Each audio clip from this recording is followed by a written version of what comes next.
নমস্কাৰ বন্ধুসকল, মোৰ ইউটিউব চেনেললৈ আপোনালোক সকলোকে স্বাগতম জনালোঁ। বন্ধুসকল, সকলোৰে মন থাকে ইণ্ডিয়ান আৰ্মিত জইন কৰি দেশৰ সেৱা কৰাত। কিন্তু ইণ্ডিয়ান আৰ্মিত জইন কৰাৰ আগতে এটা কঠোৰ পৰীক্ষাৰ সন্মুখীন হ'ব লগা হয়। 1600 মিটাৰ ৰানিং 5 মিনিট 45 ছেকেণ্ডৰ ভিতৰত মাৰিব লগা হয়। আহকচোন আজি শিকোঁ 1600 মিটাৰ ৰানিং 5 মিনিটৰ ভিতৰত কেনেকৈ মাৰিব পাৰি। 10টা নকৰিবলগীয়া কাম, যি 10টা কথাই আপোনালোক দ্ৰুত বেগত যোৱাত ব্যাঘাত জন্মাব পাৰে।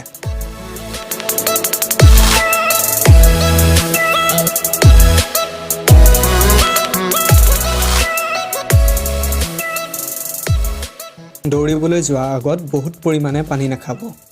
দৌৰিবলৈ যোৱাৰ আগত যদি বহুত বেছি পৰিমাণে পানী খায় তেন্তে আপোনাৰ গা গধুৰ হৈ পৰিব।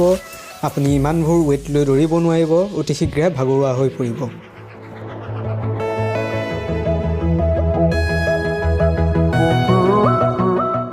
দৌৰিবলৈ যোৱা আগদিনা ৰাতি কেতিয়াও টোপনি ক্ষতি নকৰিব। যদিহে আপুনি টোপনি ক্ষতি কৰি দৌৰিবলৈ যায় তেনেহ'লে আপোনাৰ গা অতি ভাগৰুৱা হৈ পৰিব আৰু অৱস হৈ পৰিব।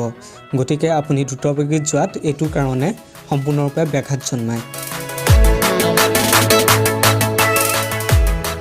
দৌৰিবলৈ যোৱাৰ আগত কেতিয়াও অধিক জ্বলাজাতীয় খাদ্য নাখাব।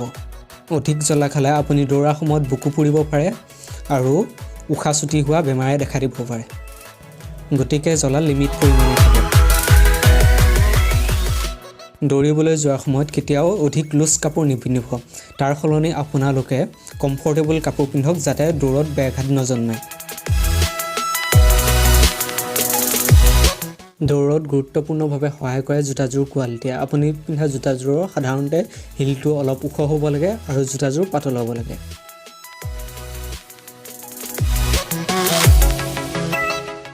প্ৰথম অৱস্থাত কেতিয়াও ফুল স্পীডত দৌৰিব নালাগে।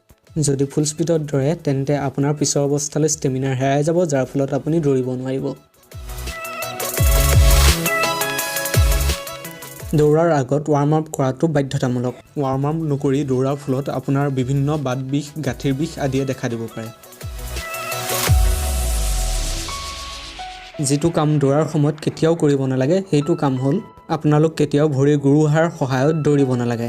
গুৰুহাৰ সহায়ত দৌৰিলে গাৰ বিষ, ভৰিৰ বিষ, মূৰৰ বিষ আদিয়ে দেখা দিব পাৰে।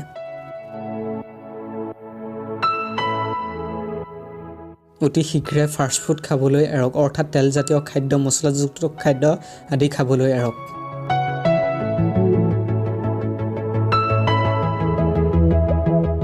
দৌৰিব নোৱাৰা আন এটা কাৰণ হ'ল মোবাইল ফোনৰ ব্যৱহাৰ। মোবাইল ফোনৰ ৰেডিয়েশ্যনে আপোনাৰ চকুৰ লগতে মূৰৰ বিষ, গাৰ বিষ আদি কৰিব পাৰে।